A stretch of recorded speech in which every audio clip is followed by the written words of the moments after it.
Relève ta moustache.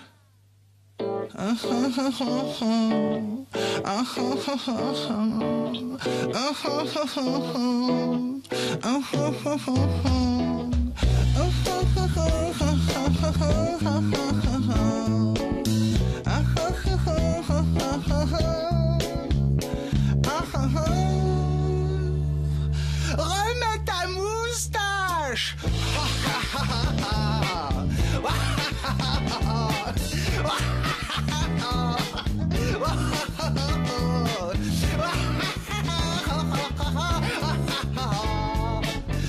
Bonsoir Nicolas. Bonsoir, on commence donc avec cette belle histoire que vous nous offrez, le trublion de la chanson française, Philippe Catherine, qui est donc sur le point, qui pourrait en tout cas devenir le nouveau chouchou du côté des États-Unis. Ouais, je resitue le contexte, Mohamed. On est dans l'émission Le Tonight Show présentée par Jimmy Fallon, émission phare de la télévision américaine. À chaque fois, en fait, Jimmy Fallon présente une séquence, dans une séquence des titres musicaux qu'il ridiculise gentiment. Cette fois, en fait, Jimmy Fallon s'est tout simplement moqué de Philippe Catherine et de son clip Moustache qu'on vient de voir.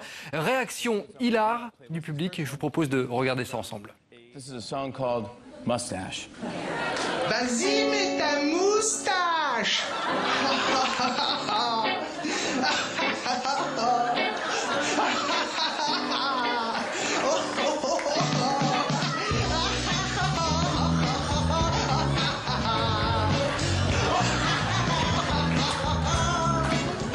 All right, stop. That's a great song. He laughs. I actually dig it. Ruth, can you play that jam? We'll be right back, everybody. That's all the time we have for Do Not Play. If you have any suggestions, send it to Do Not Play. Sauf qu'au final, Jimmy Fallon déclare adorer cette chanson, être fan, au point d'inviter Philippe Catherine tout simplement dans l'émission pour venir interpréter ce morceau en direct. Invitation bien entendu acceptée par le chanteur français. C'est donc une superbe vitrine pour lui. Il faut dire que dans cette émission, les plus grandes stars y passent. Bref, on va suivre cela de près. La francophonie en force, cher Nicolas. Genève à présent en Suisse, le festival plutôt original qui se déroule tout l'été s'appelle Son nom c'est Tour de la Rade en 80 jours. Le concept il est très simple, des concerts matinaux dans des lieux décalés avant d'aller au travail ou en rentrant de soirée par hasard. Au petit matin, on part assister à un concert à l'extérieur. Coup de projecteur justement sur ce festival d'un genre nouveau avec Thomas Epitofalo.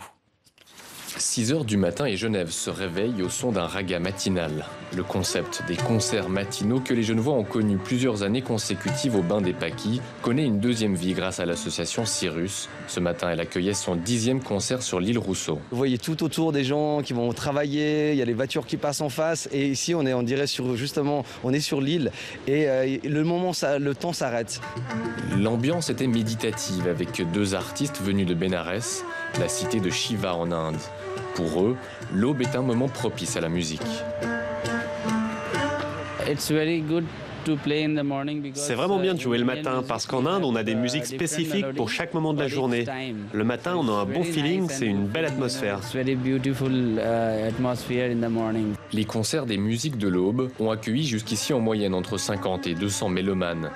Dans le public, on peut croiser des gens de tout horizon, du noctambule qui prolonge sa nuit au banquier qui veut bien commencer sa journée. C'est comme un carrefour ici, on était vraiment au centre. Les gens venaient en cravate avec leurs croissants et puis ils repartaient, ou alors ils s'installaient pendant une demi-heure. Ça me lance ma journée magnifiquement bien et puis là oui, je vais aller au travail, mais je travaille depuis la maison, donc j'ai le temps. Je vais encore prendre un petit déj et puis après je rentre. Ces rendez-vous prennent place dans un festival plus large appelé le Tour de la Rade en 80 jours, au programme de la danse, du cinéma, des barbecues en musique. Budget total du festival 400 000 francs. Intéressant, juste avant d'aller au travail, faire un petit festival. En tout cas, il est gratuit en plus ce festival. Et c'est jusqu'au 25 août, donc, à Genève, en Suisse. Direction Montréal, au Québec à présent, Nicolas, province francophone canadienne, avec une exposition plutôt hallucinante qui nous plonge dans des mondes virtuels. De quoi s'agit-il? Alors ça se passe au Centre Phi, l'un des lieux artistiques de Montréal, un lieu complètement incontournable dans le monde onirique. C'est en fait une exposition immersive. En fait, grâce à des lunettes virtuelles, eh bien, vous allez pouvoir découvrir une douzaine d'œuvres, par exemple déambuler dans l'espace, habiter le corps d'une autre personne, téléphone, voler comme un oiseau ou encore explorer des lieux secrets. C'est juste hallucinant. C'est la nouvelle technologie qui entre dans l'exposition. C'est jusqu'au 16 décembre prochain. Je vous invite vraiment à aller la voir si vous êtes du côté de Montréal. C'était demander le programme. Merci beaucoup, Nicolas. Non, peut-être une disparition que l'on a appris il y a quelques minutes, absolument. La disparition de l'historien Max Gallo. On vient de l'apprendre effectivement il y a quelques instants. Max Gallo qui était à la fois historien, romancier et académicien, véritable passionné de l'histoire de France. Il aura publié plus de 100 livres et participé activement à la vie politique et intellectuelle française. Il s'était notamment engagé auprès de François Mitterrand, puis de Nicolas Sarkozy en 2007. Il est entré à l'Académie française le 31 mai 2008. Max Gallo avait 85 ans. On reviendra bien entendu, Nicolas, sur la disparition de Max Gallo dans nos prochaines éditions et sur le site internet de TV5 Monde dans la soirée. Merci, c'était demandé le programme, Nicolas. À demain.